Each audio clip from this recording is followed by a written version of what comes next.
ഇന്നുണ്ടല്ലോ ഒരു സിമ്പിളായിട്ടുള്ളൊരു കേക്കാണ് കേട്ടോ. ഓയിലൊന്നും ചേർക്കാണ്ട് ഉണ്ടാക്കിയെടുത്തിട്ടുള്ളൊരു കേക്കാണ്. ആദ്യമൊക്കെ എപ്പോഴും കേക്ക് ഉണ്ടാക്കാറുണ്ടായിരുന്നുണ്ട്. പിന്നെ പിന്നെ മടിയായി ഉണ്ടാക്കാൻ. പക്ഷെ ഇപ്പോൾ ഈ യൂട്യൂബിലൊക്കെ കേക്കിൻ്റെ വീഡിയോസൊക്കെ കാണുമ്പോൾ ഉണ്ടാക്കാനും കഴിക്കാനൊക്കെ ഒരു കൊതി കേട്ടോ. അപ്പോൾ 2 മുട്ട മിക്സി ജാറിലേക്ക് ഇട്ട് കൊടുത്തിട്ട് 1/2 കപ്പ് പഞ്ചസാര ഇട്ട് കൊടുത്തിട്ടുണ്ട്. വാനില എസൻസ് ഒന്നും എടുത്തിട്ടില്ല.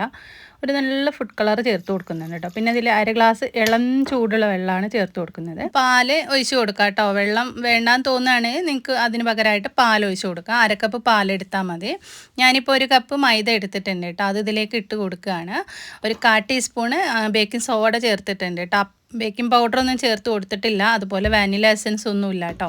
ജസ്റ്റ് ഒരു കളറിന് വേണ്ടിയിട്ട് ഞാനൊരു പിഞ്ച് ഫുഡ് കളർ ചേർത്ത് കൊടുത്താണ്. നിങ്ങൾക്ക് വേണമെന്നുണ്ടെങ്കിൽ സ്കിപ്പ് ചെയ്യാം, വേണ്ടാന്നുണ്ടെങ്കിൽ.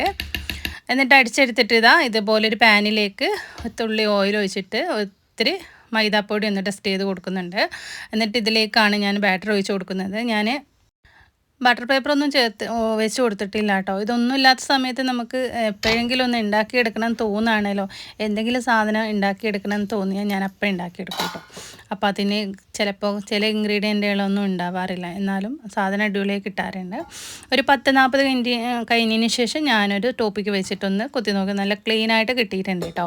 അപ്പോൾ കേക്ക് ഒരു ടീ കേക്കായിട്ട് നമുക്ക് സെർവ് ചെയ്യാം ചായയുടെ കൂടെ. പെട്ടെന്ന് ഉണ്ടാക്കി എടുക്കാം കേട്ടോ. അപ്പോൾ നമ്മൾ ഓയിലൊന്നും ചേർക്കാതെ ഉണ്ടാക്കി എടുത്തുകൊണ്ട് തന്നെ ഒരുപാട് അങ്ങോട്ട് ആ ഓയിലിൻ്റെ ഫ്ലേവർ ഉണ്ടാവില്ല. അതുപോലെ തന്നെ ഒരുപാട് ഫ്ലഫി ആയിട്ടുള്ളൊരു കേക്കായി കിട്ടില്ല. എന്നാൽ അടിപൊളിയാണ് നമുക്ക് ഈ ഒരു കേക്ക് ഇവിടെ റെഡി കിട്ടിയിട്ടുള്ളത്. നല്ല ടേസ്റ്റ് ഉണ്ട്. മുട്ടയുടെ ഫ്ലേവറിൻ്റെ ആ ഒരു കുത്തൽ നിങ്ങൾക്ക് ഇഷ്ടമല്ല എന്നുണ്ടെങ്കിൽ ഒരു ഏലക്ക ചേർത്ത് കൊടുത്താൽ മതി. വീഡിയോ ഇഷ്ടമായി ലൈക്ക് ചെയ്യാൻ മറക്കരുത്.